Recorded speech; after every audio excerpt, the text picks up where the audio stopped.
आज या श्री क्षेत्र हमीदपूर मधील कंडेकर परिवारातील एक ज्येष्ठ आपल्या जीवनामध्ये सरकारी नोकरीमध्ये असताना आपल्या परिवारातील या गावाच्या आपल्या पारंपरिक शेती व्यवसायामध्ये राहून आपल्या परिवाराचा उद्धार करण्याचं कार्य ज्या महानुभावांनी केलं अशा एका पुण्यात्म्याच्या या भूतलावरील शेवटचा निरोप देण्यासाठी अर्थात क्रियाविधीसाठी आलेले सर्व सज्जन माता बंधू आणि भगिनींनो आपल्या सर्वांना आमचा पुन्हा आजच्या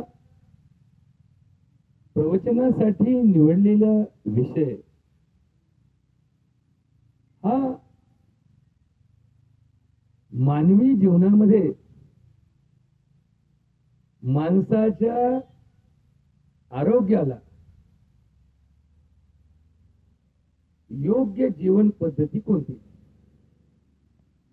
शेवटी पैसा करता धावणारा माणूस आरोग्यामुळे गोत्यात येतो.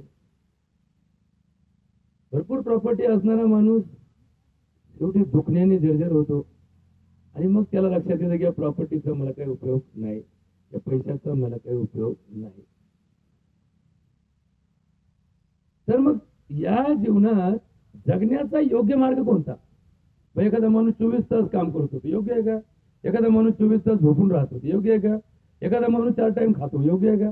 एखादा माणूस 4 दिवस उपवास करतो योग्य आहे का. हा शेवटी सगळ्यांचा विषय कुठे येतो. आपलं तब्येत, आपले शरीर, आपलं जीवन हे निरोगी असेल तर ती योग्य. आणि या सगळ्यांनी जर आपले उपद्रव वाढवणार असतील, रोगराई आपल्यामध्ये पसरणार असेल, आपलं सुख हिरावून घेतलं जात असेल, तर याच्यातलं योग्य काय अयोग्य काय हे समजून घेण्यासाठी भगवद्गीतेमधला एक श्लोक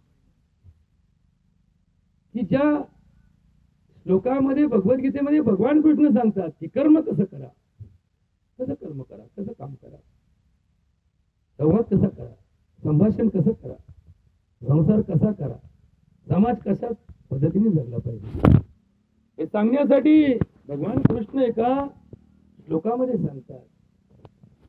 योगस्य कुरु कर्माणि संग तत्व धनंजय सिद्धा सिद्धयो समभूत्वा समत्वम योग उच्यते. आता तुम्हाला थोडं बारीक ऐकून घ्यावं लागेल. हा विषय थोडासा नवीन आहे, आम्हाला या विषयाची कधी सवय नाही, असे विषय आम्ही कधी जाणले नाहीत. अशा विषयामध्ये आम्हाला कधी आजपर्यंत तत्वज्ञानाचा भाषेत कोणी समजून घेतलं नाही. काय सांगतात भगवान. योगस्य कुरु कर्माणि संग तत्व धनंजय. प्रत्येक कर्म योग म्हणून करा. योगस्य कुरु कर्माणि. कर्म करत असताना संग तत्व धनंजय. हे माणसा काम करताना त्याच्या मोबदल्याकडे लक्ष देऊ नको. पगारी काम करायचं म्हणून जादा काम करायचं आणि बिनपगारी म्हणून कमी काम करायचं.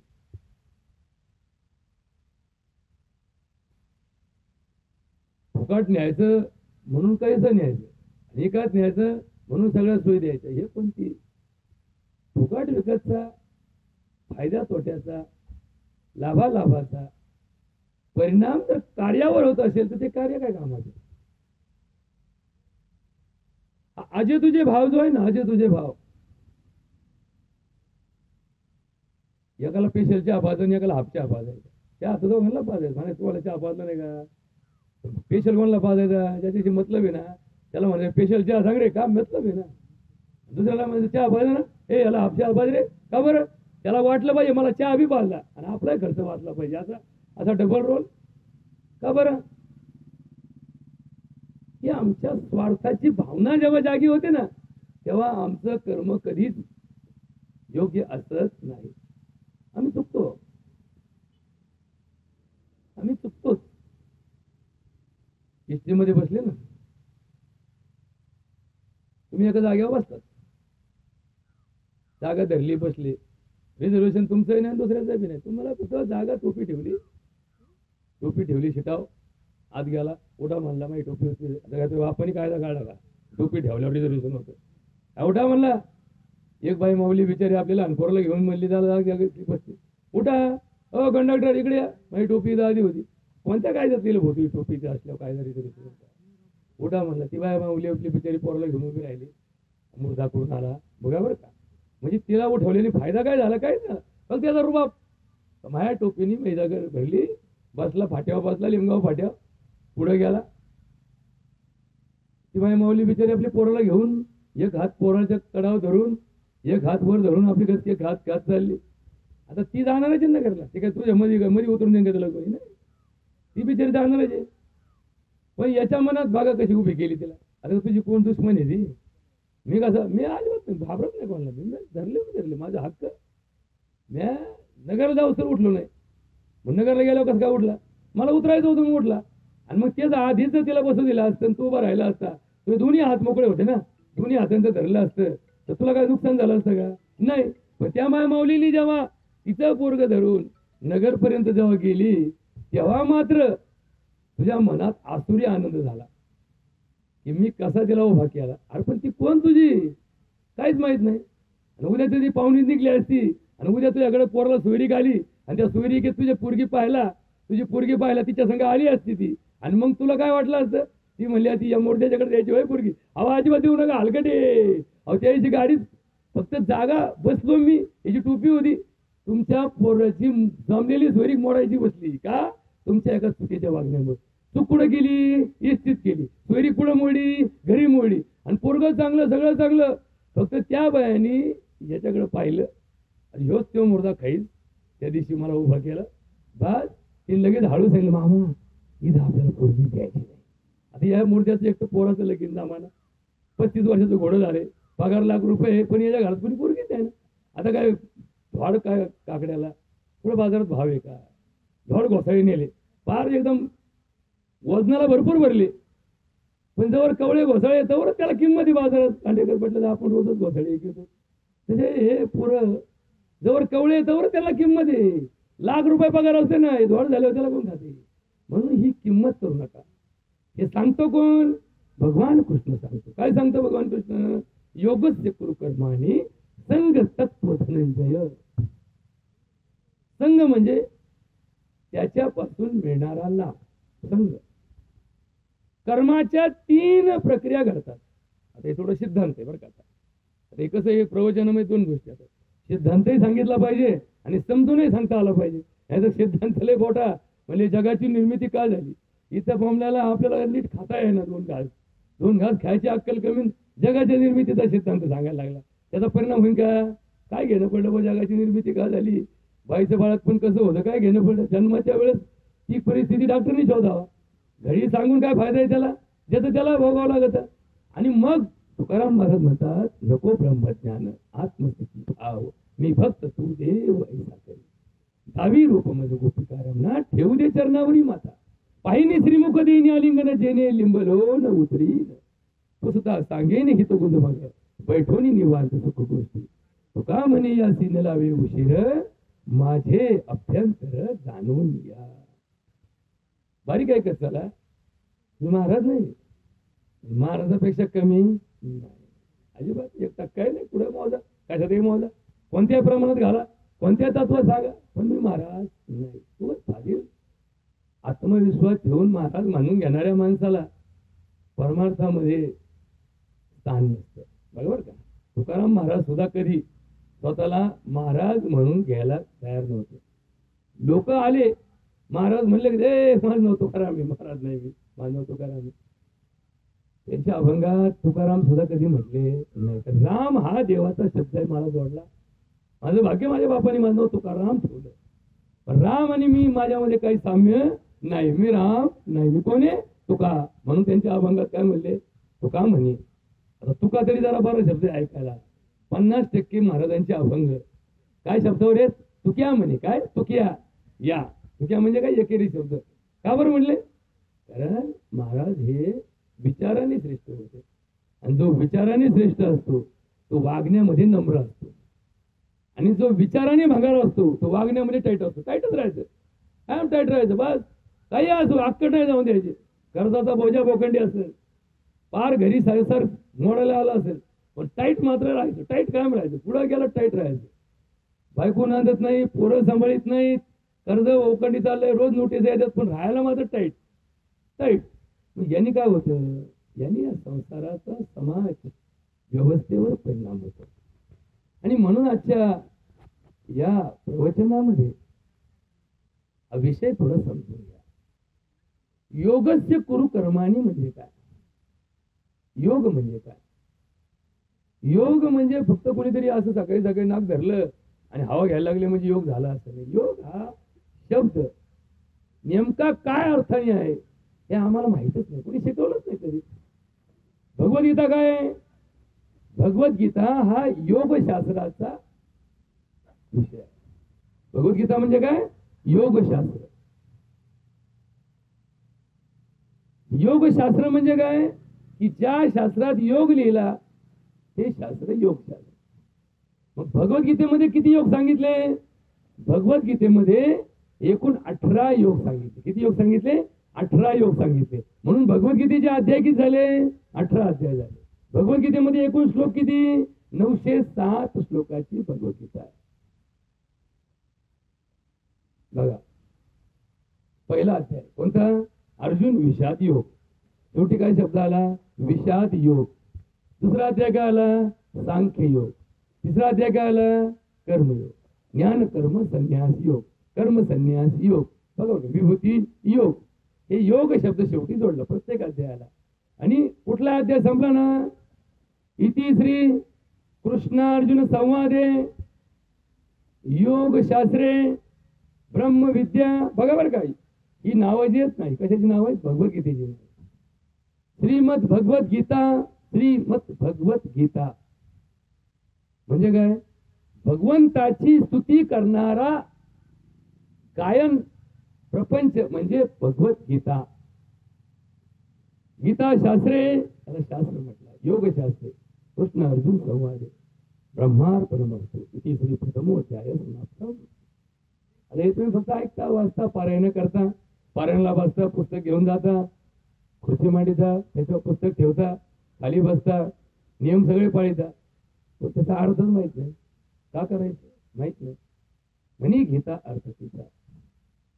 गीता नव्हे पारायणासी, वाचता वाट दावी जनासी, समूळ बदलवी जीवनासी, मनी घेता अर्थ तिचा. तुकडोजी महाराज एका अभंगामध्ये म्हणतात. आता योग शब्दाचा अर्थ काय, थोडा बारीक अभ्यास करतो. जीवनामध्ये कधीतरी आपल्याला या गोष्टी समजल्या तर जीवन बदलून जातं. प्रवचन म्हणजे फक्त तासभर इथं टाइमपास करायचा, काहीच नाही बाबा, बसल्या बसल्या सगळं खेळूस तर खेळे, खेळूस तर एक महाराज बोलवायचा, त्या महाराजाला आपले 2-5 रुपये द्यायचे, त्यांनी आपलं 2-5 रुपयासाठी यायचं, प्रवचन करायचं. ऐकणाऱ्याला वाटतं चला ना म्हणजे बसल्या बसल्या टाइमपास. मग प्रवचन संपलं तर लोकांनी महाराजाची उन्ही काढायची, काय राव नुसतं घोगत होता, घोड्यात लागत होता, अप्प करीत होता, नाही राव काही समजलंच नाही, त्याला काय बोलीचा. म्हणजे हे सगळं शेवटी त्याच्या तासाने, तेवढा तासभर उद्योग संपला. तुम्ही तुमच्या घरी, महाराजाच्या घरी, ज्यांच्या घरी दुःख आहे त्यांचं दुःख त्यांच्यापाशी, हे सगळे संपत नाही. हा सोपस्कार नाही, हा काय आहे, संस्कार. काय सोपस्कार आणि संस्कार, याच्यामध्ये विषय थोडासा वेगळा वेगळा आहे. संस्कार, धर्म हा सोपस्कारासाठी नाही, धर्म हा संस्कारासाठी आहे. धर्म हा सोहळ्यासाठी पण नाही. सोहळा केला म्हणजे तो संस्कार झाला असं नाही. सोहळा आणि संस्कार याच्यातला भेद कळत नाही, म्हणून आपण लग्नाला कोट्यावधी रुपये घालतो, कोट्यावधी रुपये आपण घालतो. लग्नाला आपण जेव्हा खर्च करतो तेव्हा आपल्याला त्या संस्काराचं रूपांतर सोहळ्यात करायचं असतं, पण आपल्याकडनं संस्कार घडतच नाही. सोहळा मात्र मोठा होतो आणि संस्कार घडले नाही तर त्या नवरा बायकोचा संसार सुखाचा होत नाही. वर्षा 2 वर्षात त्यांचं भांडण फार घटस्फोटाला जातं. का जातं, कारण त्यांना संस्कार झालेला नसतो. लग्नाची पंगत 1 कोटी रुपयाची घातली म्हणजे त्यांचा संसार सुखाचा होत नाही. त्याच्या उलट जर संस्कार त्यांच्यावरती झाला, विवाह संस्कार जर झाला, विवाह संस्कारामध्ये जे जे विधी असतात ते सगळे एकमेकाला धरून ठेवण्यासाठी, धरून ठेवण्यासाठी, एकमेकाविषयी प्रेम निर्माण करण्यासाठी, एकमेकाचं नातं घट्ट करण्यासाठी असतं. पहिले लोक नवरा बायकोला अंगठी घालायची आणि मग तांब्या घ्यायचा, गोळ्या मारायच्या आणि मग ते तुम्ही आठवा तुमच्या लग्नानंतर तुमची कशी झाली असेल. आता आता काय घेणे, आता घेणं राहिलं काय, आता काय नाही.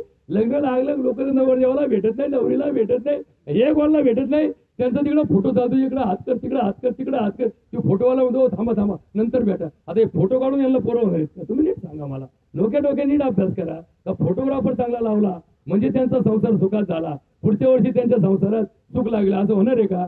पण हे निम्म्या लोक म्हणले अहो आता मला जायचंय, थांबा थांबा थांबा. ते फोटोग्राफर त्यांना घेऊन गेला. मग ती व्हिडिओ कॅसेट जस काय हा हिरो आणि ही हिरोईन, ही काळी का असताना ही बिंद्री का असताना. पण आता म्हातारपणी कसं आहे, शेवटी हे पाहायला याला काय वाटतं काय माहिती, लाख लाख रुपये त्याला खर्च व्हिडिओ शूटिंगला. आणि मग तसं काय एखादा पिक्चर काढलाय आणि या कॅसेट पाहिला, या कॅसेट पाहिला.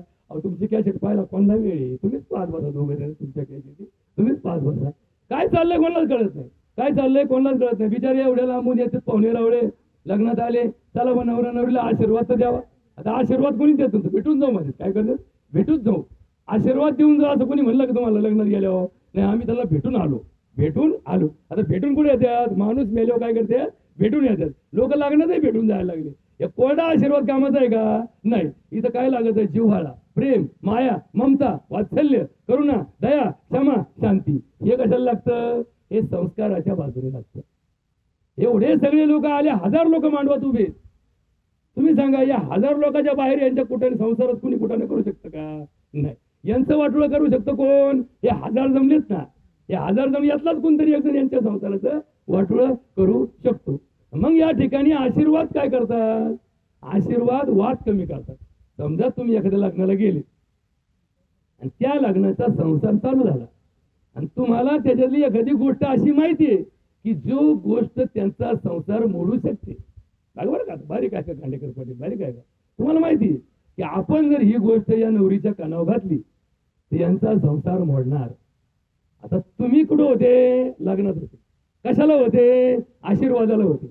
मग जो आशीर्वादाला असतो तो 10 वेळा विचार करतो, नाही मी यांच्या लग्नात आशीर्वादाला होतो, देवा संगम मी होतो, मी देवापाशी होतो, मी मंगल म्हटलं, आणि माझ्या या सांगण्यामुळं जर यांचा संसार मोडणार असेल तर मी हे सत्य कधी सांगणार नाही. लग्नाच्या आधी तुम्हाला काय सत्य सांगायचं ते सांगा. बरोबर का? वाक्याने टाळी वाजायच्या आधी, टाळी वाजायच्या आधी तुम्हाला सगळा अधिकार आहे. पण एकदा का टाळी वाजली त्यांच्या संसारात मीठ घालू नका. भले ते सत्य काय असू दे ना. या जगात काय थोडं सत्य आहे का? अहो या कर्णाचा जन्म झाला, सगळ्या जगाला माहिती कसा झाला. पण या धर्मामध्ये काय झालं, जन्मानंतर त्याला काय मिळाली? मान्यता मिळाली. नीट लक्षात घ्या, या जगामध्ये येशू ख्रिस्ताचा जन्म झाला. सगळा कसा झाला सगळ्यांना माहिती, सगळ्यांना माहिती. बरं का? बोलायचं नीट ऐकून घ्या. पण धर्मामध्ये काय झालं? मान्यता मिळाली. तसं या संसारात लग्नाच्या टाळी वाजल्यानंतर यांच्या जीवनाचा इतिहास पुसून टाकावा लागतो. काय टाकावा लागतो? पुसून टाकावा लागतो. आणि ती जसं एखाद्या कॉम्प्युटरवरती एखादा प्रोग्राम असतो, तो काय करतो, त्याला डिलीट करतो, फॉर्मेट मध्ये जातो. ते जुन्या लोकांना नाही कळायचं, पण नवीन पोरांना सगळं कळतं. फॉर्मेट, फॉर्मेट म्हणजे काय? जे काय होतं त्याच्यामध्ये ते सगळं डिलीट करून टाकायचं. तसं संसार जर चालू करायचा असेल, त्यात काय झाले, पूर्वीच्या काळी 14-15 पोरांची लग्न व्हायची, 17-18 पोराचं लग्न व्हायचं. यांचा इतिहासच छोटा असायचा. आता 40 वर्षाचं पोरग आणि 35 वर्षाची पोरगी, यांचा इतिहासच एवढा मोठा आहे. ह्यो जर उकळून काढला तर 16 दिवसाच्या त्यांचा घटस्फोट नाही व्हायचा का? होईल ना. म्हणून कधी लक्षात ठेवा, ऐका, बारीक ऐका, बारीक ऐका ह्या गोष्टी. ज्यावेळेस 40 वर्षाचा नवरदेव 35 वर्षाच्या नवरीची लग्न करतो त्यावेळेस त्यांचा इतिहास काढत बसणं हा मूर्खपणाचा भाग आहे. मूर्खपणाचा भाग असतो. तो कुठल्या तरी कॉलेजमध्ये असतो, ही कुठल्या तरी शाळेत असते, ती कुठेतरी नोकरीला असते, तो कुठेतरी नोकरीला असतो. आता जगामध्ये सगळ्यात अवघड काम काय असतं? सगळ्यात अवघड काम काय असतं? आता एकाने विचारलं, एक तलवार आहे आणि त्या तलवारीला धार आहे, तलवारीला धार आहे, आणि तुम्हाला एखादी तलवार उभी ठेवली आणि तुम्हाला एकाने सांगितलं तलवारीवरून चालायचं. तुम्ही म्हणा अवघड आहे. ठीक आहे, अवघड आहे, पण अशक्य नाही. तुम्ही असं एखादी युक्ती वापरता की ते तलवारीवरून चालल्यानंतर तुम्हाला पायाला काही इजा होणार नाही आणि तुमचा तलवारीवरचा प्रवास पूर्ण होईल. पण 16 वर्षानंतर स्त्रीचं, वाक्य नीट लक्षात ठेवा, 16 वर्षानंतर स्त्रीचं आणि 18 वर्षानंतर पुरुषाचं लग्न होईपर्यंत ब्रह्मचर्य आश्रम टिकून ठेवणं हे जगातलं सगळ्यात सगळ्यात सगळ्यात सगळ्यात अवघड कर्म आहे. त्याच्यावरती जास्त बोलायची गरज नाही. म्हणून तर आपल्याकडे खेड्यापाड्यात आजही मुलगी 16 वर्षे झाली, 10वी झाली, 11वी झाली, तर आमचे जे आया बाया असतात त्या पहिला वाक्य वापरतात, शिक्षण जाऊन त्यानंतर बघा एखाद्या या पुरीला दफनून टाका कुठेतरी. बघा बरं का, नीट वाक्य लक्षात घ्या. का बरं? कारण त्यांना या जगाचा हा अलिखित नियम माहिती आहे. हे सोपं नाहीये. एखादी अविवाहित मुलगी घरात सांभाळणं हे सगळ्यात मोठं कर्म आहे. हे सोपं नका समजू. लाख रुपये तुमच्या घरात येऊन तुम्ही सांभाळायला सांगितले, तुम्ही पुरून ठेवता. या पुढला काय पुरून ठेवता का? नाही ना. लाख रुपये दिले, तुम्ही आपल्या मडक्यात गाडून टाकले, त्याच्यावर माती ठेवली, त्याच्यावर देव ठेवला, म्हणजे घट बसवली. कुठं? घटाच्या खाली काय ठेवलं? पट्टी आली होती कांद्याची. आता बँकेत ठेवावा तर मोदेव कट करून घेतो. आता कसं आहे, वटाळा सगळी कुठे ना कट करून घेतो. मग ठेवायची कुठं? खाली पुरली, त्याच्यावर घट बसवले. आता घटाला कुठे चोरी गेली? कधी नाही. पण या पुरीला पुरता येई ना, गाडता येई ना, कुठं लॉकर मध्ये टाकता येई ना, कुठं बँकेमध्ये एखादा लॉकर उघडलं त्यात पुरकी ठेवली, असं होईल का? नाही ना. हे तर सगळ्यात मोठं अवघड आहे भाऊ साहेब. इथं तर सगळ्यात मोठा प्रश्न आला आणि या प्रश्नाचं उत्तर या जगात नाही, या प्रश्नाचं उत्तर धर्मात आहे. कशात आहे? धर्मात आहे. धर्म ही परंपरा नाही, धर्म हा संस्कार आहे आणि संस्कार एकत्र करून झालेली परंपरा तिला सनातन धर्म असं म्हणतात. आता योगाची व्याख्या करा, फार बारीक आहे का बरं का. आता आजचं प्रवचन ऐकलं ना, तुम्हाला परत कधी आयुष्यात प्रवचनाच्या मार्गाने ऐकून ज्ञान मिळवण्याची गरज राहणार नाही, कारण तुम्ही स्वतः ज्ञानी व्हाल. एकदा का माणूस ज्ञानी झाला की त्याला ज्ञान मिळवण्याची गरज राहत नाही. ज्ञान मिळवणं ही फार 10 वर्षाची 50 वर्षाची गोष्ट नाही. अरे वाल्मिकीला वाल्या असताना किती वर्षाचा कोर्स केला त्यांनी वाल्मिक होण्यासाठी? 1 सेकंदाचा खेळ झाला. तो रोज आला का मुडके मोडायचा, रोज आला का मुडके मोडायचा, लुटायचा, घरी नेऊन टाकायचा. त्याच्या उकंड्यावर सोनं पाडलेलं असायचं. सोनं ठेवायचं कुठं? आता डोंगरात राहायचं. डोंगराच्या कडाला घाट होता, घाटात वाट होती, वाटातून लोक इकडून तिकडे जायचे. पण त्या टायमाला काय असा फाटवून जायचं का बायपासून जायचं ते नव्हतं. एकच वाटून एकच रस्ता. बघा बरं का त्या काळची परिस्थिती. जो येईन त्याला धरायचा, लुटायचा, मारायचा. एक क्षणाचा विचार करा. नारद मुनी एका साध्या वेशात गेले, साध्या एखाद्या वाटसरूच्या वेशात गेले. यांनी साध्या वेशात गेलेल्या माणसाला देव असेल याची कधी कल्पना, यांनी देव कधी विचार केला नव्हता, देव कधी पाहिला नाही. त्या वाटसरूला धरला. आता वाटच पाहत होते नारद मुनी. हात धरला, धरले विचारलं काय करशील? काय नाही, तुझ्याकडे जेवढं आहे तेवढं घेईन, तुला मारून टाकीन. का बरं मारून टाकशील? म्हणला माझ्याकडे असं का मारून टाकतील याचं उत्तर नाही. पण एक माणूस मारला का एक खडा, मी आपला मोजायचे कसे ना, मोजायचे कसे म्हणून एक खडा घ्यायचो, रांधण टाकायचो. असे एक एक खडे टाकून टाकून किती रांधण भरले? 7 रांधण मी भरवले. कोण म्हणलं?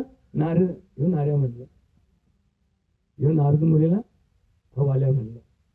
7 रांधण भरवले. म्हणजे माणसं किती मारले असते ना, ते रांधण किती खडे बसत्या एवढे मारले. काय नाही म्हणलं ना, मारलं तुम्हाला मारणारच आहे ना, मार. फक्त मारण्यापूर्वी माझे तुला एक साधा प्रश्न आहे की समजा तू आतापर्यंत एवढे माणसं मारले, एवढं पाप तुझ्या माथी लागलं. समजा उद्या भगवंताने, देवाने, न्यायाने, कायद्याने, न्यायाधीशाने तुला शिक्षा सुनावली, 10 वर्षाची शिक्षा दिली. तर ज्या बायकोसाठी तू हे सगळं घेऊन जातोस, ज्या बायको संग तू संसार करतोस, तिला तू या 10 वर्षाच्या शिक्षेपैकी जर 5 वर्षाची शिक्षा घे म्हटलं तर घेईन का? आम्हाला का नाही घ्यायची? मग मी तिला सांभाळी. आमच्या घरात सगळे गज भरले म्हणला, लखला गाठे सगळा खरंय म्हणला. तर तू घरी जा, बायकोला विचार की असं झालं तर 5 वर्ष तुला घ्यावं लागतील माझ्या वाट्याची. तेव्हा म्हणला म्हणजे काय तू काय माझ्या चाल करतो काय, म्हणजे मला तिकडे पाठवतो इकडे पळून जाशील. चालेल तुम्हाला बांधून ठेव, काय कर बांधून ठेव इथं. आता सोडायला तर माझ्याकडे काहीच नाही, मग एकटाच आहे, की दुसरा कुणी आणायचं नाही तर काय मी एकटाच आलोय. मग याला वाटलं बरं झालं म्हणतो बांधून ठेवून, त्याला बांधून ठेवला. नारद मुनीला काय केला, बांधून ठेवला. गेला बायकोकडं. आता बायकोला एवढं सगळं चुकाचं असलं तरी तिला भाडे कुंडे चुकणार आहेत का? कारण दुसरी बाई ठेवा तिने जर पाहिलं एवढं जायचं काय ती बाई काय करीन, याचं भांडं फोडीन ना. म्हणजे काय काय लोकांना असं आहे, धरलं का चावत सोडलं का पळायचं, त्यांना माणसंही कामाला ठेवता येत नाही. ठेवा त्या अडचणी. बाई काय म्हणते, अहो भांड्याला बाई लाविता का? नवरा बायकोला जीव लावित असतो आणि तो बायकोला जीव लावायसाठी म्हणतो आपण स्वयंपाकाला बाई लाव ना. तिच्या मनात लगेच सांगतो स्वयंपाकाची बाई घुसून जर मलाच नाही बाहेर काढलं ती बोली काय नाव लागा काय नका लाव बाई बघा बरं का. म्हणजे संसार इतका अडचणीचा आहे ना, इकूनही घोटाळा तिकूनही घोटाळा आहे बरं का. इतका मोठा प्रश्न आहे या जगात. या प्रश्नाचं उत्तर जगात नाही, प्रश्नाचं उत्तर कुठे आहे घरात बाई? धर्मात उत्तर आहे. धर्म सांगतो काय करायचं. गेला बायकोकडं, बायको भांडे घालत होती. म्हणलं काय नाही थोडं काम निघलं ते जर उद्या मला देवानी धरलं, देव मला तुला 10 वर्ष नरकात टाकीतो तर 5 वर्ष नरकात तुला भोगावं लागेल बरं का, सांगून ठेवतो. आता ती भांडे घासता म्हणजे इकडे इकडे इकडे माझं काय समज आहे, मी माणसं मारले का? मी माणसं मारले का? नाही. मी तुम्हाला म्हणले का माणसं मारा म्हणून? मी तुम्हाला काय म्हणले का? नाही. तुम्ही तिकडे गेल्यावर माणसं मारा नाही तर माणसं जगवा, माणसाच्या सेवा करा नाही तर माणसाचं वाटोळं करा. मी काय म्हणलो तुम्हाला? माझ्याकडे काय शब्द आहे फक्त आणा. बायको काय म्हणते? आणा. लग्न झाल्यावर काय मागं लागतो? आणा मागं लागतो. मी तुम्हाला म्हणलं का की लोकांचे वाटोळे करूनच आणा, तुम्ही चांगलं करून नाही आणा ना, मला काय फरक पडत नाही. मी फक्त आणा शब्द वापरला, बाकी शब्द वापरला का नाही. मला काय संबंध आहे तुमची 5 वर्ष काढली, हे तुम्ही तुमचंच बघा. त्या यमाचं त्या देवाचं तुमच्या संग भांडण, माझ्या संग काही नाही. मी आपली रोज त्याची पूजा करते. तेव्हा भले नवरात्र बसवलंय, आमची तुळजाभवानीची पूजा चालू आहे. हे डोक्याला हात लावला मला, यायला गडबड झाली राव मला. मग एवढं कोणासाठी म्हणलं, मी तर डाग घालीत नाही, याच्या अंगावर डागही नाही काहीच नाही. मग एवढं किलोनी पडले घरात, हे कोणासाठी असलंय म्हणला. आणि मग याच्या डोक्यात त्या घरापासून या वाटापर्यंत येऊस तर प्रकाश पडला. कारण त्या जसा प्रकाश पडला ना तसा आल्या आल्या त्या माणसाच्या पाया पडला. म्हणला तू माणूस नाही, तू माणूस नाही. म्हणला माणूस नाही का बरं? माणूस नाही, तू तर मला मारायला लागला होता. असं तू माणूस नाहीस, तू माणूस नाहीस, तू कोणी मला सांग म्हणला. हा म्हणला मी तुला फक्त एकच विचारलं, घरी जा मला मारून टाक, पण कधी प्रश्नाचं उत्तर मिळाल्यानंतर मारून टाक. तो म्हणला हे सगळं खरं जरी असलं तू माणूस नाही. त्या क्षणी त्या नारदाने अवतार धारण केला आणि त्याच्यावर सांगितलं की हा संसाराचा मार्ग चुकला म्हणून तुला फाशी द्यायची नाही म्हणला. माऊली आपल्या पसायदानामध्ये म्हणतात, ते खळांची व्यंकटी सांडो तया सत्कर्मी रती वाढो भूता परस्परे पडो मैत्र जीवायचे. आता हे नुसतं पाठ करून नाही जमत माऊली, याचं उत्तर सांगतो.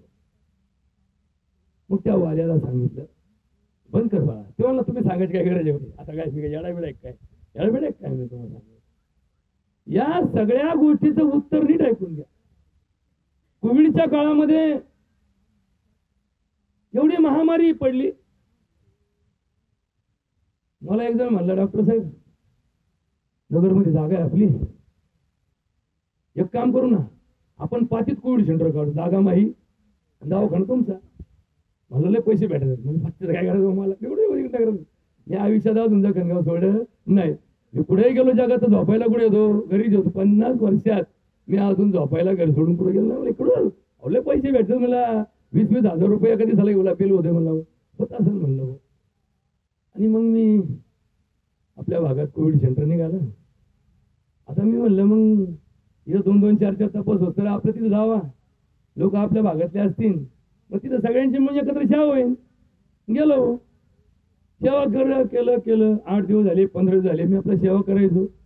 आमच्या जोडीदारी यायचे, मला म्हणजे काय नाही लागली इथं फुकाट केस पडले इथं करायचं तर एक काम करा म्हणले, तुम्ही आमच्याकडे या, तुम्हाला एवढा अनुभव आहे, तुम्हाला एवढे पैसे देतो, आपण दोघं चालू, तुम्ही कायच करायचं, तू फक्त येऊन सांगायचं काय करायचं. म्हणलं मला नको, मला रुपया नको तुझा, काय कारण नाही म्हणलं. हे मढ्याच्या टावरवरचं लोणी खायला मला काय येडपीट लागलं का म्हणलं. मला ते मी चांगलं लोणी खात नाही लवकर, हे गाव खायचं म्हणलं, या मला काय याची गरज नाही. 6 महिने 30,000 पेशंटवर उपचार करून लोकांनी तिकडे 10 पेशंटमध्ये लाख रुपये 10 लाख 50 लाख कमवले असतील. पण त्या 30,000 रुग्णांना जगवण्याचं समाधान ते आपल्या हातून एक पुण्य घडलं. लोक पुण्य करायला कुठं जाते? कुणी काशीला जातं, तर कुणी अमरनाथला जातं, तर कुणी फार वैष्णव धामाला जातं, चारी धामाला जातं, कुणी मक्का मदिनाला जातं. मला घर बसल्या लोकांचं एवढं मोठं कर्म करण्याचं पुण्य लाभलं. हे माझं काय झालं? भाग्य लागलं. लाभले भाग्य आम्हा. हे भाग्यवान समजलं. लोक म्हणले भाग्यवानाचा काय उपयोग आहे? पैसा कुठे? कोण सांगितलं तुम्हाला पैशावाले जगतील? या कोरोनाच्या काळात अनेक पैशावाले, पण त्या पैशाचा त्यांना उपयोग झाला नाही. या देशात जेव्हा जगाला लॉकडाऊन लागलं, जगातला सगळ्यात श्रीमंत देश कोणता? नारायण ऐकून घ्या. जगामध्ये एकूण 235 देश आहेत. किती देश आहेत? 235 देश आहेत.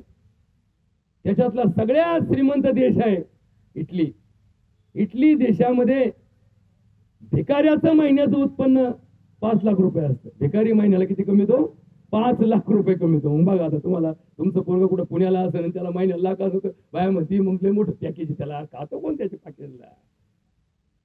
इटलीमध्ये भिकारी 5 लाख रुपये महिना कमीतो. मग बाकीचे काय असतील बघा.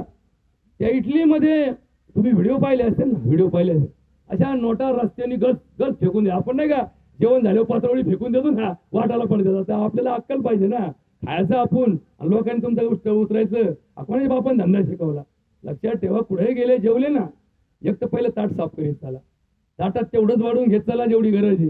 ताटात एक शीत जरी उरलं तर त्याचं पाप कोणाच्या माथे लागतं माहिती का? जो खातो त्याच्या माथे लागतं. अरे आमच्याकडे तर परंपरा अशी आहे, घरात आपण हे ताटली, हे आपल्या थाळी, याच्यात हात व्हायचे, हिसळायचं, ते पाणी प्यायचं. का? कारण ती सत्व वाया जाता कामा नये. ही आमची परंपरा होती. ही आमच्या परिवाराची पहिली नीती होती. आता तर ते ऑर्डर देतो, 4 रोट्या 10 भाज्या, निम्म खातोय, जे फेकून म्हणतो. आता निम्म फेकून देऊन हे माजलेल्या समीला कधी अंगी लागणार आहे का? नाही. अन्न शिजवतो 10 वेळा शिजवतो, 500 माणसाचं खात्यात 50 माणसं. नीट लक्षात ठेवा. आणि मग एवढं करतो कशासाठी? नको म्हणतो निपूर आली तर काय? निपूर येणार कशी? डावा हा काय एखादा 16 आहे का? नाही. तो 50 माणसं शिजवलं, कांडेकर 50 माणसं शिजवलं आणि 500 माणसं जेवायला बसले. ताट वाढा, 500 लोकांना पूर्ण असे वाट्या करा, वाटी वाटी वाटी वाटी सगळ्याला वाढा. सगळे खात्यान 2-2 प्रसाद म्हणून खात्यान. प्रसादे सर्व दुःखानाम हानी यस्य उपजायते प्रसन्न चेतसा आयु बुद्धिर एव अवतिष्ठते. आम्हाला माहितच आहे. आम्ही प्रसाद असा खातो काय 4-5 दिवस भूकच लागायची त्याला, परत असा रटून खातो. जितका जास्त प्रसाद खाऊ तितका प्रपंच चांगला होतो. आता कुणीवर फटाने आहे सांगितलं? प्रसाद कसा असावा? गेले देवीला आपला एक काजू म्हणजे काजू म्हणतात साखरेचा, तो हातावर पडला ना, त्या बाईने त्याचे 2 तुकडे करावा. एक नातवाला द्यावा, एक आपल्याला द्यावा. ही बाई दोन्ही हात, एक इकून हात घालते, एक इकून हात घालते. एका टायमाला बरोबर हे लडक्या बहिणीला कसं 2 हात असतील, दोन्ही एकूण एक हात घालायचा, एकूण एक हात घालायचा. त्या वाटऱ्याला काय वाटलं पाहिजे? ह्यो हात जगल्या पाहिजे आणि हात जगल्या पाहिजे. दोन्ही गुण घ्यायचं, पाठीमाग घ्यायचा. बाहेर आल्या म्हणतो बघ ना, तुम्हाला अगं तुला प्रसाद 2दा दिला का? नाही मी लय भारी आहे म्हणले. दोन्ही गुण हात घातला, दोन्ही प्रसाद घेतला. त्या नातालाही भामटं कसं वागायचं हे आपण आत्तापासून शिकतो बरं का. लय हुशार आपण. स्वतःला काय समजतो? शहाणं समजतो. आणि जितके शहाणे समजतो तितके आपण काय असतो? लाडके असतो. बरोबर का? आता हे लाडकं जे आलं ना, सगळीकडे लाडकं या लाडक्यानी आपलं फार वाटोळ करून टाकलं. पोराचा लाड करा, कुठपर्यंत करा? 5 वर्षाचं पोरगा असेल तर त्याचा लाड शोभ होतो. तुमचं 15 वर्षाचं घोडं झालं तरी त्याची लाड करता तुमच्या खानदानी. तुमचं वाटोळं करून घ्यायला जबाबदारी कोणाची आहे? तुमचीच आहे. 15 वर्षाचं घोडं झालं तरी याचा लाड करायचा, 30 वर्षात झालं तरी याचा लाड करायचा. तुमच्या काकांनी शिकवलं तुम्हाला असा लाड करायला. लाडापायी तर हे पिढ्या बिघडल्यात. लाडापायी वाटोळ झालंय. एका धर्मपंडिताने एका शास्त्रात लाड कसे करावेत, लाड कुणाचे करू नये याचं उत्तर दिलं. शास्त्रामध्ये एक पंडित म्हणतो, 5 वर्षात लाड आहेत, 10 वर्षात ताळ आहेत, 15 वर्षात मित्रवत आचरेत. बरोबर का? हे वाक्य जर ऐकून घ्या. आता तुमच्या सगळ्यांचे संसार आहेत. तुम्हाला पोरं असतील, नातवंड असतील, भरतंड असतील, काहींना त्याच्याबद्दल आपल्याला काय तसं काय तुम्ही तुमचं सुखे राहा, आम्हाला त्याचं काय घेणं, आम्ही गुळ मोजायला आलो तुम्हाला किती काय ते आमचं म्हणणं नीट ऐकून घ्या. या श्लोकामध्ये हा ऋषी काय सांगतो, पंचम वर्षात लाडेत, 5 वर्षाचं पोरग झालं तर तिथून पुढे त्याचे लाड चालू करा. तुम्ही सांगा, एका पोराचं ताई बारसं होतं बरं का, किती दिवसाच्या पोराचं बारसं असतं, खरं 12 बारसं असतं, पण आपण फार कधी कधी लागण्यात टायमाला बारसं घातलं, आपले डोक्याला आऊट झाले ते कोणाचं गाव करावं कोणाला काही कळत नाही. म्हणजे रास नाव लागलं याचं बारसं घातलं का, याचं लग्नच जमाना म्हणले म्हणून मामन म्हणला याचं रास नाव ठेवा, मग याचं बारसं घालायचं, गाव जेवायला बोलवायचं. हे तुम्हाला असं वर फटे धंदे कोणी वराती मग घोडे कोणी नाचवले का, पण आम्ही लागलो नाचवायला, बारसं घालायचं. मग बारशाचा कार्यक्रम ठेवला. आता बारशाचा कार्यक्रम बी किती मोठा करावा याला बी किंमत असते बरं का. काही काही 5-5, 50-50 लाख रुपये घालून बारशी केले, याला मोठेपणा असं असं करू द्या. आणि त्या बारशाला मग आता जायचं म्हणल्यावर काय कोणी खाली हात येतं का, नाही. एका बाईनी नवीन निघलेलं मॉडेल त्या दुपटे पहिले आपले जुन्या प्रकल्याचे असायचे, आता ते नवीन आणलं, असं भारी 2000चं आणलं. आणि त्या आईने आणलं, म्हणजे बघ बघ बघ तुझ्या लेकाला काय आणलं काय आणलं काय आणलं. आई खुश झाली. आता 12 दिवसाचं लेकरू काय खुश होईल ना, त्याला काय येणं पडलं, 2 लाखाचं आण 2000चं आण, इथलं का चोरून द्यायचा, त्याला काय फरक पडाय. तो काय असतो, निष्पाप असतो. बारीक बाळ कसं असतं, निष्पाप असतं. या माय माऊलीने आणलं, दिलं, म्हणले मोड मोड मोड काढते तुझ्या काढते, काढ काढ काढ, हे घाल खाली हे घाल खाली, ते घातलं खाली. वा वा, हिला आनंद वाटला, तिला आनंद वाटला. त्या बाळाला काय आनंद दुःख, ते लगेच घातल्या घातलं काय झालं, त्याला ऊब लागली थोडं, ते लगेच मुतलं त्याच्यात. मुतल्या काय झालं, मुतल्यामध्ये ही बाया बोली बघा यायला 2000चं आणलं आणि घातल्या मला मुतन नाही तर काय करी दुखते काय असते. बघा दांडेकर बाई, पहिले आपल्याकडं बाई बाळातीन झाली 1.25 महिना त्या बाळाला नवीन कपडे घालीत नव्हते. दुपटे नवीन नाही, बाळाते नवीन नाही, कपडे नवीन नाही. 1.25 महिना त्या घरात जी म्हातारी 9वारी लुगडं नेसती, काठापदराचं लुगडं नेसती. काठापदराचे लुगडे का नेसायचे याचं उत्तर तुम्हाला हळूहळू सांगा. आज नाही सांगत, नाही तर तुम्ही म्हणता नवरात्री सांगा आम्हाला. काठपदर म्हणजे काय, काठ म्हणजे काय, पदर म्हणजे काय, काठाचा वापर काय, पदराचा वापर काय. हे लुगड्याला नवीन लुगडे निघले, हे आमच्या पुरीला काय कळते, बस चालले आपले घेतलं लुगडं, म्हणले फॅशन निघलं. ते फॅशननेच वाटोळं केलं भाऊ, वाटोळं कुणी केलं, या फॅशननेच केलं वाटोळं. मग त्या म्हातारीचं काठापदराचे लुगडे, त्या काठापदराच्या लुगड्यातलं मधला भाग जो मऊ भाग असतो त्याचे काय करायचे, बाळाचे करायचे. आणि जे काठपदर आहेत याचं काय करायचं, याचे कपडे बाळातणीला वापरायचे, याचे कपडे कोणाला वापरायचे, बाळातणीला. आणि मधला जो मऊ भाग असतो सुती कपड्याचा, त्याचे कपडे कोणाला वापरायचे, त्या बाळाला बाळाती वापरायचे. 1.25 महिन्याच्या टायमाला जेव्हा बाळ जन्माला येऊन किती महिने झाले, 1.25 महिना झाला, तेव्हा त्याला पहिला नवीन कपडा विकत आणायचा, त्याला आंघोळ घालायची, नवमाको घालायचं, त्याला नवीन कपडे घालायचं. आणि त्या बाईने त्या बाळातनी काय करायचं, गावात देवाच्या दर्शनाला जायचं. पहिलं बाळ कोणाला दाखवायचं, देवाला दाखवायचं. तोवर बाळ काय करायचं, झाकून न्यायचं, मारुतीच्या पुढे न्यायचं, महादेवाच्या पुढे न्यायचं, अंबाबाईच्या पुढे न्यायचं, झाकून न्यायचं. आणि पहिलं दर्शन कोणाचं द्यायचं, त्याला देवाचं घ्यायचं. आता तुम्ही सांगा, असं कुणी आज करीन का, पहिलं दर्शन कोणाचं होतं, आता तर पहिलं दर्शन डॉक्टरच होतं. ते बाळ पहिल्यांदा कोण पाहतं, डॉक्टरच पाहतो. मी आतापर्यंत किती बाळ पाहिले, असे 16,000 बाळ पाहिले जगात. पहिल्यांदा 16,000 बाळा पाहण्याचा विक्रम कोणाकडे आहे, माझ्याकडे. का 16,000 बाया जेव्हा बाळातीन केल्या तेव्हा त्यांचं पहिलं दर्शन कोण घेणार आहे, मीच घेणार आहे. किंवा ते कोणाचं दर्शन घेणार आहे, माझंच घेणार आहे. कारण तिथून काय पोरग नेऊस तर का डोळे झाकून निघ मी नाही, डोळे उघडून ते बाईला दाखवा लागेल का नाही. नीट ऐकून घ्या, नीट ऐकून घ्या, विषय नीट समजून घ्या. आता काय झालं, त्याच्यामुळं काय व्हायचं, त्या बाळाला 1.25 महिना समाजापासून दूर ठेवलं जायचं. 1.25 महिना समाजापासून दूर ठेवलं की समाजामध्ये असणारे रोग त्या बाळाला होत नव्हते. आता काय झालं, आते आधी बघू द्या बाळ, आत्याच्या मांडीवर घेतलं, दुपारी लगेच बाळ तापलं. अहो म्हणले आते आली, आत्याने डॉक्टर मला कशाला दिलं त्यांच्याकडं. बाळाचं वजन पहिलंच कमी भरलं बरं का, नारायण तात्या, बाळाचं वजन कमी भरलं, बाळाला काचात ठेवलं. आते आली नाही म्हणलं माझ्या मांडीवर बाळ द्या. आता हिची मांडी काय एवढी भारी का, नाही म्हणले. आत्या म्हणले माझ्या मांडीवर बाळ द्या. नाराज नाही करायचे ना, नंदाला नाराज केल्यावर मग नंदाचं कसं वागायचं. आणि मग त्या डॉक्टरला चोरून ते पेटीतून बाळ काढलं, हळूच नंदाच्या मांडीवर दिलं. आता नंदन झाली खुश, पण बाळा झालं वाटलं, बाळाला झालं इन्फेक्शन, बाळाची वाढल्या पिशी. आता उद्या डॉक्टर सोडणार होता, पण 8 दिवस बाळ गुंतून ठेवलं, तुमचं कल्याण झालं का वसळ झालं, नीट नीट नीट अभ्यास करा. मग हे 1.25 महिना बाळ घराच्या बाहेर काढायचं नाही. आता तर उलट 1.25 महिना बाळ घरीच येत नाही. बाळ झालं मग म्हणले लहान मुलं डॉक्टर दाखवलं, आता बाळ चांगलं रडलं खेळलं, काय दाखवायचं, खाजून आवधान. आम्हाला खाजून आवधान आणायची सवय. डॉक्टर म्हणला वजन कमी पीटी, आपण ते खेळत आहे ना बाळ, वजन कमी असलं मग काय फरक पडतो. अरे कित्येक बाळ वजन जादा आहेत पण त्यांच्या प्रकृती खराब आहे. कित्येक बाळ जन्मलेत पण प्रकृती चांगले आहेत. 1 किलोचं बाळ बिगर काचा ठेवला जगलेलं जगात मी दाखवतो, आणि 3 किलोचं बाळ झाल्या झाल्या आजाराने ग्रस्त असलेलं मी तुम्हाला दाखवतो. वजनाचा वयाचा बाळाचा काही संबंध नाही. 7व्या महिन्यात डिलिव्हरी झालेले बाळ चांगलं जगलेलं आपण पाहिलेलं आहे, आणि 9 महिने 9 दिवस पूर्ण होऊन बाळ विकृत जन्माला आलेलं आपण पाहिले. सांगतो काय तुम्हाला, नीट ऐकून घ्या.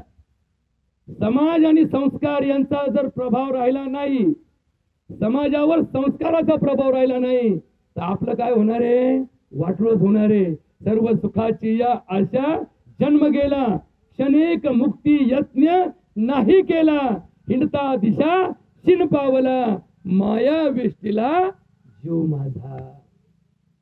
त्या 1.25 महिन्यानंतर बाळ देवाचं दर्शन घ्यायचं, आणि मग घरातल्या माय माऊली सवासनी जीव घालायच्या, म्हसोबाकाने जीव घालायचे. बघा इतकी ताकद आहे आपल्या धर्मामध्ये. ईर कोण पाडीचं, गडी गबाई पाडीची. ईर कोण पाडीत राहणार, गडी पाडीतो, गड्याला सौदा देतो. पण इरीला पाणी लागल्यावर जीव कोण घालितो, सवासनी जीव घालितो. का बरं, ईर खाल्ली गड्यानी, सवासनी कोण, बाई. त्या बाईनी खाल्ली का, नाही. पण सवासनी काय जीव घालतो, नीट लक्षात ठेवा. हे ज्याला कळलं त्याला समाज कळला, ज्याला हेच माहित नाही त्याला समाज कळला नाही. कारण स्त्री शक्ती ही आदिशक्ती आहे, आदी माया आदिशक्ती. सध्या नवचंडी चालू आहे ना, नवचंडीचा उपवास चालू आहे ना. या उपवासाची ताकद काय, नाही तर नवचंडी झाली आहे लाईन डॉक्टरकडे, हो डॉक्टर साहेब 2 सालाईन द्यावं, हे उपवास असले, हे चाचायसाठी काही नवचंडी नाही नाही नाही नाही. उलट या नवचंडीचा यज्ञ ज्यांनी केला ना, खरं म्हणजे बाई 6 महिने माझ्याकडे यायची गरज नाही तुला. पण जर तू तसं केलं तर मीच कठोर रात्रंदिवस 24 घंटे 24 तास मला जाता वाटतं काय चाललंय जगामध्ये. मला 2 तासभर सलग झोप या 25 वर्षात नाही. सलग तासभर 12ला झोपलो, 1 वाजेपर्यंत गाढ झोपलो, अजिबात नाही. 24 तासात आता तुम्ही रोजच सांगायच ना, माझ्या रोज सांगायच. 12 वाजले मला वाटलं बरं झालं आता सगळं उरकले, 12 वाजून 10 मिनिटांनी आहे उठा उठा उठा उठा. आता 24 तास जसं ATM 24 तास चालू असतं तसा 24 तास कामाला हाय झोपलेला गडी आपला. म्हणजे मला म्हणायचं काय, नीट ऐकून घ्या. याचा अर्थ असा नाही की तुम्ही आजारी पडावा माझ्याकडे यावा आणि मग मला माझ्या पोटापुरतं वावरात पिकत आहे, 2 भाकरीच्या वर मला दिवसभरात काही खायला लागत नाही, मग मी कशासाठी करतो. नीट ऐकून घ्या, नीट ऐकून घ्या. आणि नवचंडीचा जो यज्ञ आहे ना, तो कशासाठी असतो. या धर्मामध्ये या वर्षभराचे एकूण 27 नक्षत्र असतात. 27 नक्षत्रांना 6 ऋतूमध्ये वागवले. किती ऋतू असतात हिंदू धर्मामध्ये, ऋतू किती, त्या 6 ऋतू असतात.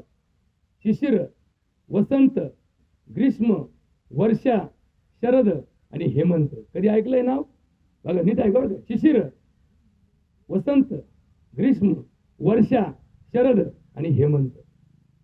या 6 ऋतूंचा नैसर्गिक नियमाने 2 वर्ग पडतात. किती वर्ग पडतात, 2 वर्ग पडतात. एक असतो आदान काळ आणि एक असतो प्रदान काळ. आता तुम्हाला कधीच माहित नसेल बरं, काही कधी ऐकलं कांडेकर बाई, नाही ऐकलं, नीट ऐकून घ्या. या वर्षाचे 2 तुकडे पडतात. एक असतं उत्तरायण, सूर्याचं उत्तरायण, आणि एक असतं सूर्याचं दक्षिणायन. बरोबर, उत्तरायण दक्षिणायन आपण कुठं वाचलं, भूगोलात वाचलं का नाही, वाचलं. पण आमच्या धर्मात सांगितलं आदान काळ आणि प्रदान काळ. एक काळ माणसाकडून हिरावून घेतो आणि एक काळ माणसाला देत असतो. बरोबर का कांडेकर, बारीक आहे का बरं का, जाऊन दे बाकी का त्याकडून नंतर करू. पण मुद्दा आला का नाही, मुद्द्यावर बोलतो बरं का, मुद्द्यावर बोलतो. आदान काळ हा हिरावून घेत असतो आणि प्रदान काळ हा देत असतो. आणि या 2 काळाचा जो जॉईंट आहे ना, जॉईंट हा जॉईंट माणसाच्या प्रकृतीचा धोका आहे जॉईंटवर. जसं गाडीचा जॉईंट तुटतो, काय तुटतो? जॉईंट तुटतो. का बरं? जॉईंट हा अशी गोष्ट आहे की धड इकडे नाही धड तिकडे नाही, मध्ये असते. याचा निम्मा भाग याचा निम्मा भाग. पाईपलाईन जॉईंटवर पक्की असेल तरच पाईपलाईन टिकते, नाही तर पाईपलाईन काय करते? जॉईंट फुटून निघते. तसा या वर्षाचा हा जो 12 महिन्याचा काळ आहे ना, 6 महिने आदान आणि 6 महिने प्रदान आहे. या जॉईंट वरती हे नवरात्रीचा यज्ञ केला जातो. म्हणून वर्षातून नवरात्र किती असतात? 2 नवरात्र असतात. ऐकून घ्या बरं का, बारीक ऐका तर समजून तुम्हाला. नाही तर का आजचा रंग कोणता आहे ते लुगडं आणायचं आणि मग ते लुगडं आणायला बायामध्ये ते लुगडं आणायचं. त्या लुगड्याने काय होणार आहे? काय होणार आहे? अरे केला मातीचा पशुपती परी मातीची काय माती. शिवपूजा शिवाशी पावे, माती माती माझी समावे. तैसे पूजित आम्हा संत पूजा घेतो भगवंत. आम्ही किंकर संतांचे दास, संत पदवी नको आम्हास. केली कासेची जगदंबा परी कासे नवे अंबा. पूजा आंबेची आंबेला घेणे, कासे रहे कासेपणे. केला पाषाणाचा विष्णू परी पाषाण नव्हे विष्णू. विष्णू पूजा विष्णूची पावे, पाषाण रहे पाषाण रूप. तुका म्हणे पूर्ण आनंद ब्रह्मानंद पूर्ण माझी, त्याने केली ही वांगणी. तुका म्हणे ज्याची पूजा तेनेच घेणे, आम्हा पाषाण रूप राहणे. आता नीट ऐकावर. सगळ्यांच्या घरात घट बसले की नाही? घट काय केलं? घट बसावला, घट आणला, खाली माती आणली. माती कुठून आणली? वावरातून आणली. कोणाच्या वावरातून आणली? आपला असेल तर आपल्या लोकांचा, असेल तर लोकांच्या. कुठून का व्हायना? आता नगरमध्ये लोक एकाच माती घेतात. असं काय कोण काय करीन सांगता येत नाही. भरोसा नाही कशाचा धंदा. मुंबईमध्ये मातीचा भाव काय माहिती तुम्हाला? या घटस्थापनेला काळ्या मातीचा भाव 100 रुपये किलो आहे. किती रुपये किलो? 100 रुपये. असली तर घेऊन जा भरून, तुम्हाला पैसे देतो. तुम्हाला लागले पैसाच लागत तुम्हाला सांगू. कोणाच्याकडे काय इकन सांगता येत नाही. आणि मग ही माती आणली, कुठे ठेवली? देवासमोर काय केलं? माती पसरवली. मातीवर काय ठेवलं? पान फूल फळ सगळं ठेवलं. मातीत काय टाकलं? धान्य टाकलं. काय टाकलं? गहू टाकले, कुणी ज्वारी टाकली, कुणी काय ज्याच्या तिकडं जे त्याच्या पद्धतीने टाकलं. आता हे टाकल्यानंतर काय झालं? काय केलं? घट बसवला. घटात काय ठेवलं? पाणी ठेवलं. घटातून पाणी काय झालं? घट म्हणजे घट लोखंडाचा आहे का, स्टीलचा आहे का, कोणाचा? तांब्याचा आहे, मातीचा घट. आता मातीच्या घटात काय होतं? पाणी पाझरलं. हळूहळू घटातलं पाणी काय केलं? त्या मातीत उतरलं. त्या मातीला काय लागली? वल लागली. तशी वल लागली तशी बियाला काय लागली? बी फुगलं. बियाला काय झालं? उगवण झाली. पण तिथं काय लय पाणी पडतं का? पाजरून पाणी पडतं. आणि मग ते काय झालं? उगलं. ते उगलं. किती दिवस ठेवलं तुम्ही? 9 दिवस ठेवलं. 9 दिवसानंतर काय केलं? घट उठवला. घट हलवला. घट उठवला. उठल्याला घट काय केला? ते वावरात घेऊन लावले का कांद्याचं बी टाकलं होतं आणि ते उगलं. आणि बाया मग वाया जाऊस तर मी आपलं लिहून लावलं. काय केलं? घट उचलला. कुठं आणला नदीला. काय केला? नदीत सोडून दिला. कुठे गेला? नदीत गेला. नदी कुठे गेली? मातीत गेली. माती कुठे गेली? जमिनीत गेली. म्हणजे तुमचा घट कुठून आला? मातीतून आला. न्याला कुठं? परत मातीत नेऊन टाकला. बरोबर का? मग 9 दिवस केलं काय? माती माती माझी सामावे. मग 9 दिवस केलं काय? 9 दिवस आम्ही हे जे सांभाळलं ना, त्या सांभाळण्यापासून जे कर्म झालं, त्या कर्माचं फळ आम्हाला पाहिजे होतं. त्या कर्माचं उत्पन्न आम्हाला नको होतं. असा गणपती आणला. पोरांनी वर्गणी केली. आता पदर किती घातली नंतर विचारा, पण वर्गणी केली. म्हणजे दे बाई करीत 1000 रुपये गोळा केले.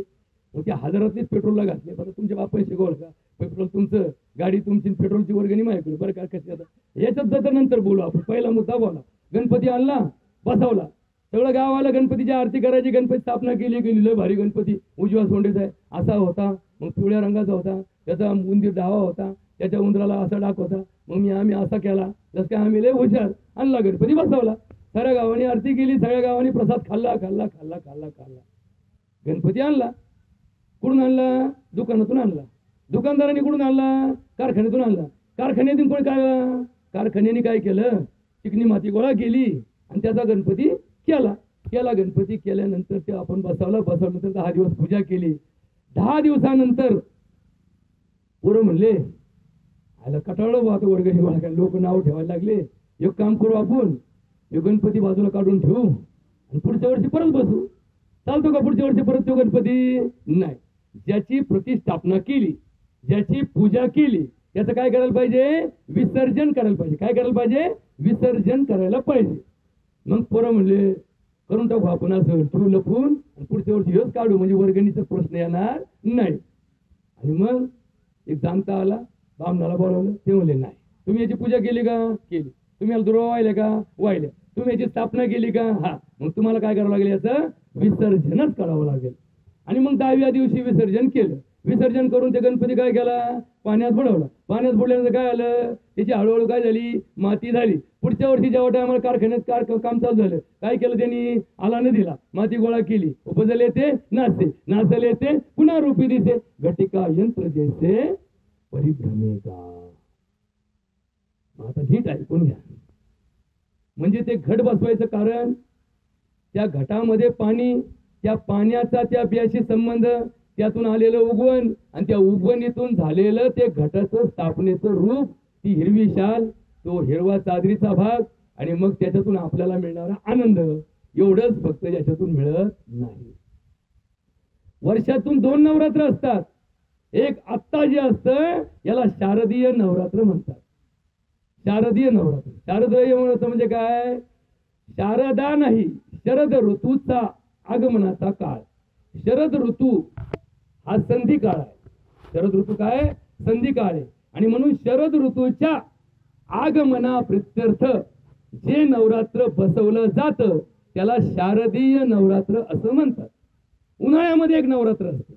चैत्र मासामध्ये जे नवरात्र असतं त्याला काय म्हणतात? वासंतिक नवरात्र म्हणतात. काय म्हणतात? वासंतिक नवरात्र म्हणतात. त्या वासंतिक नवरात्राचा अर्थ काय? वसंत ऋतूचं आगमन होण्यासाठी तो संधिकाळ ज्याला समजला त्या काळाला वसंत ऋतू लागला. त्या अमावस्येपासून 10 दिवस नवरात्रीचा जो पर्व असतो त्याला वासंतिक नवरात्र असं म्हणतात.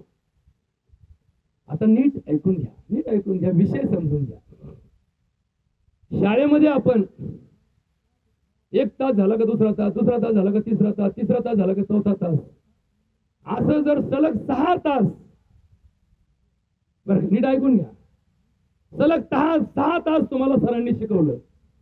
45 मिनिटाचा पहिला तास झाला, 45 मिनिटात दुसरा झाला, तुम्ही उठले नाही, तुम्ही लघवीला गेले नाही, तुम्ही जेवले नाही, फक्त एकच शिक्षण, एकच शिक्षण, शिक्षण एकच शिक्षण, शिक्षण एकच शिक्षण. सलग 6 तास तुम्हाला शिकवलं. आणि 6 तास संपल्यानंतर मुलांना एक प्रश्न विचारला, दुसरा तास कोणता होता? दुसरा तास कोणता होता रे? बरोबर का? विसरले ना? नीट ऐकून घ्या, नीट ऐकून घ्या. मग जर शाळेमध्ये 7 तासाच्या शिक्षकाला एकाच विषयाला धरून एका दिवसात शिकवलं असतं तर शिक्षण सोपं गेलं असतं का? नसतं. का? कारण 1 तास संपला की विषय बदलायचा.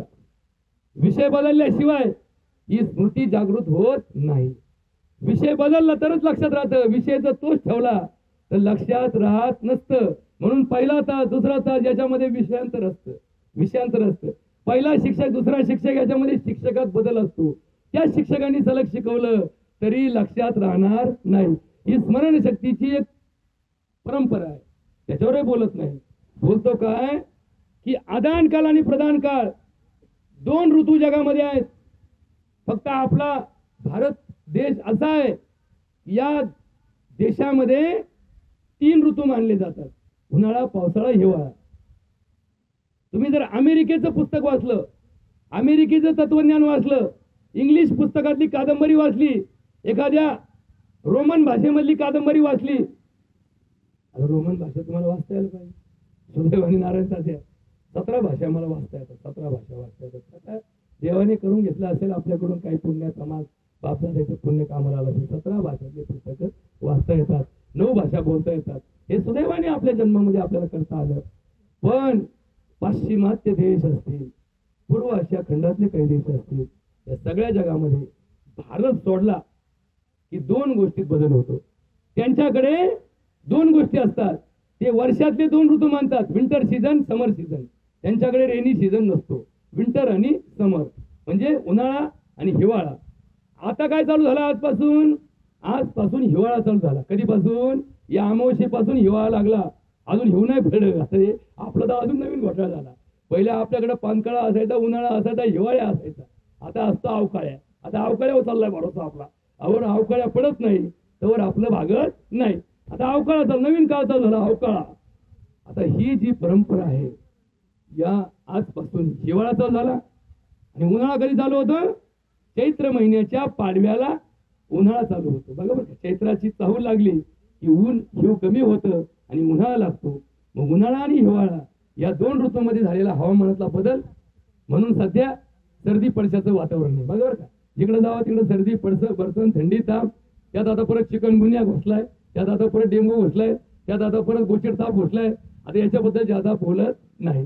बोलतो कशाबद्दल की डॉक्टर किनी हे नीट होणार आहे का? मी तुम्हाला या व्यासपीठावरून सांगतो, डॉक्टरच्या कधी काहीच होणार नाही. चिकनगुन्या दवाखान्यात नीट होत नाही. कारण चिकनगुन्या कुठंच नीट होत नाही. जो झाला तो माणूस कायमचाच वाकडा झाला. त्याचं नावच काय ठेवलं? चिकनगुन्या ठेवलं. जगामध्ये पहिल्यांदा कुठं झाला?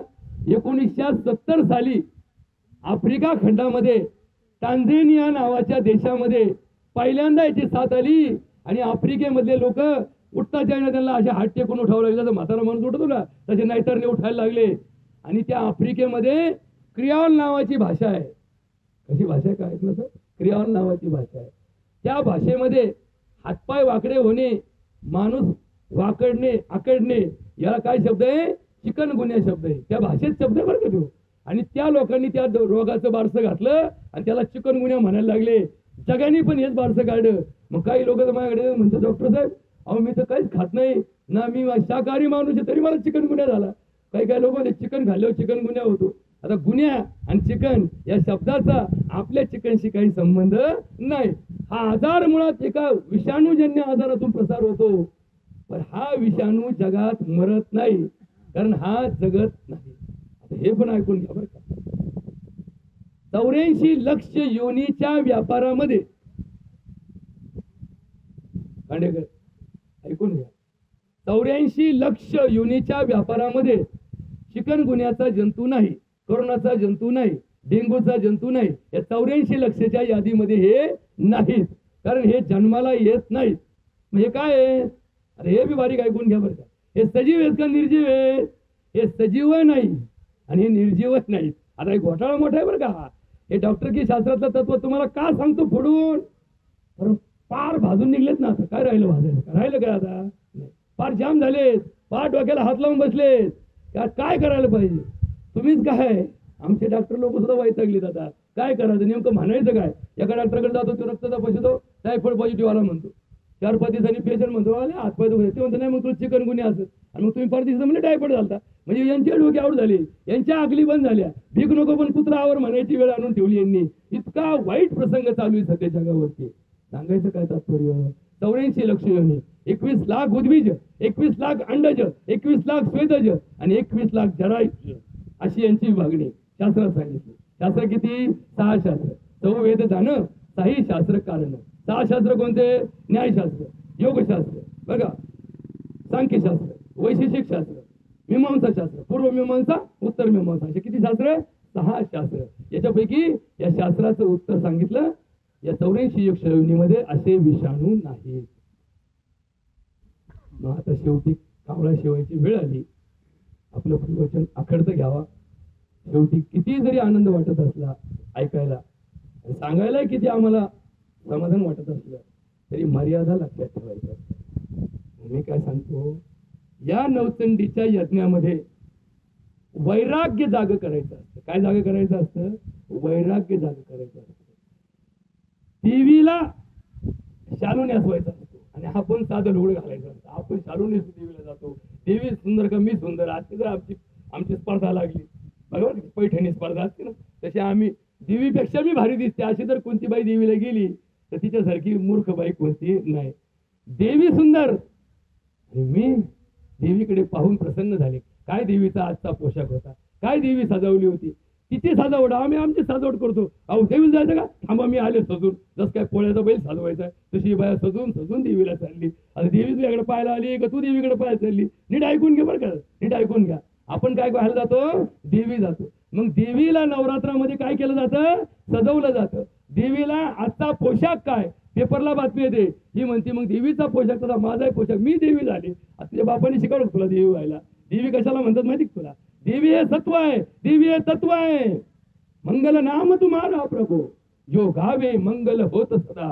अमंगल हारी कृपा तुम्हारी, जो चाहत दिल को धोत सदा। तुम आद अनाद सुंदर हो, अरु रूप तुम्हारा निरामय है। टुकड़िया कहे जो भजता तुमको, नित पावत सुंदर निरामय है। नीट ऐकून घ्या, हे 9 दिवस वाया घालू नका। जो या 9 दिवसाचा सदुपयोग करून घेईल त्याला पुढील 6 महिने दवाखान्यात यायची गरज नाही, आणि जो या 9 दिवसाचा दुरुपयोग करून घेईल त्याला पुढचे 6 महिने डॉक्टर सोडता येणार नाही। काय करा, या 9 दिवसामध्ये पायात चप्पल घालू नका, खाटावर बसू नका, खाटाचा वापर करू नका। तुम्ही म्हणा तुम्ही तर खाटावर बसले, आता मग आता लक्षात घ्या, नीट ऐकून घ्या। इथं व्यासपीठ आहे, काय आहे? व्यासपीठ।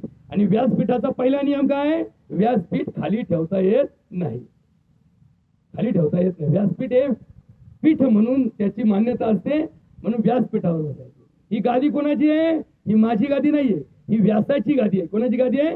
वेद व्यास नावाचे ऋषी होऊन गेले, त्यांची गादी आहे। आणि म्हणून त्या गादीवर बसण्याचा अधिकार ज्याला तुम्ही दिला त्याला तेवढ्या पुरता त्याचा वापर करायला परवानगी आहे। याचा अर्थ असा नाही की नवचंडी यज्ञामध्ये तुम्ही खाटगाद्या वापरा। का बरं वापरायच्या नाही याचं उत्तर लक्षात ठेवा। वैराग्य आणि सौभाग्य याच्यातला फरक ज्याला कळला त्याला नवचंडी कळली। 9 दिवस उपवास धरल्यानंतर सर्वात हलका अन्न खाण्याचा प्रयत्न करा। आता हलका अन्न काय? तर जे एकबीज धान्य आहे, एकबीज धान्य, एकबीज धान्य कोणतं? आपलं ज्वारी, गहू, बाजरी, हे काय एकदल धान्य आहे। द्विदल धान्य कोणतं? हरभरा, मूग, ज्याच्या डाळी करतो ना आपण, हे द्विदल धान्य आहे। नीट ऐकून घ्या बरं का, हे एकदल धान्य असतं। या एकदल धान्यामध्ये फक्त भगर आणि राजगिरा या 2 धान्यामध्ये सात्विकतेचा प्रभाव असतो। हे वाक्य नीट ऐकून घ्या, सात्विकतेचा प्रभाव असतो। हे गरमही नसतात, थंडही नसतात, याच्यापासून बाधा होत नाही। प्रमाणात जर खाल्लं ना भगर आणि राजगिरा जाचीत नाही। आता तुम्ही खायलाच निघाले म्हणलं होतं, पण मग जाचायला काय तुम्हाला काही जातं? उद्या अमृत जरी आणलं तुम्ही जर जादा पिलं तर त्याच्यातून वाटलं होणार तुमचं। या 2 धान्याचा वापर या काळामध्ये पूर्णतः धान्य म्हणून करावा। फलाहारामध्ये जी फळं गोड आंबट आहेत त्याचा वापर करावा। नुसते गोड फळं पण याला चालत नाही बरं का, गोड आंबट या फळांचा वापर करावा। नंतर कपडे अत्यंत साधे या काळामध्ये परिधान करावे। या काळामध्ये जे कराल त्यामध्ये देवीचं नाव घेतल्याशिवाय करू नका, बरोबर का? जे कराल देवीचं नावाने करा। या 9 दिवसामध्ये हा नवचंडीचा यज्ञ आहे। याला 9 दिवसाला या उत्सवाचं नाव काय ठेवलं? नवरात्री। उत्सव कशात चालू आहे? नवरात्रीचा उत्सव चालू आहे का 9 दिवसाचा उत्सव चालू आहे? नाही, बरोबर का? नीट ऐकून घ्या, जगामध्ये 2 रात्री कार्यक्रम सांगितलेले, एक नवरात्री आणि एक शिवरात्री, बरोबर का? हे काय असतं? रात्र असते बरं काही, दिवसा नवरात्र नसतं। आता तुम्हाला तर याच्यातलं लय बारीक सांगायला वेळ नाही।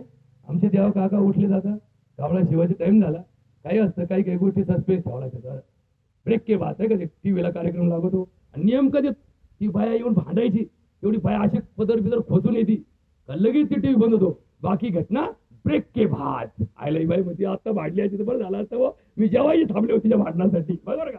कार्यक्रम संपला असतो टीव्हीला आणि बाय आली तिकून पदर खचून सासू आली, बघत जाता याच्याकडे आणि पवर खोचता खोचता खोचता टीव्ही बंद पडतो आणि लगेच पुढील घटना ब्रेक के बाद। तसं आता आपला पुढचं प्रवचन ब्रेक के बाद। बोला पुंडलिक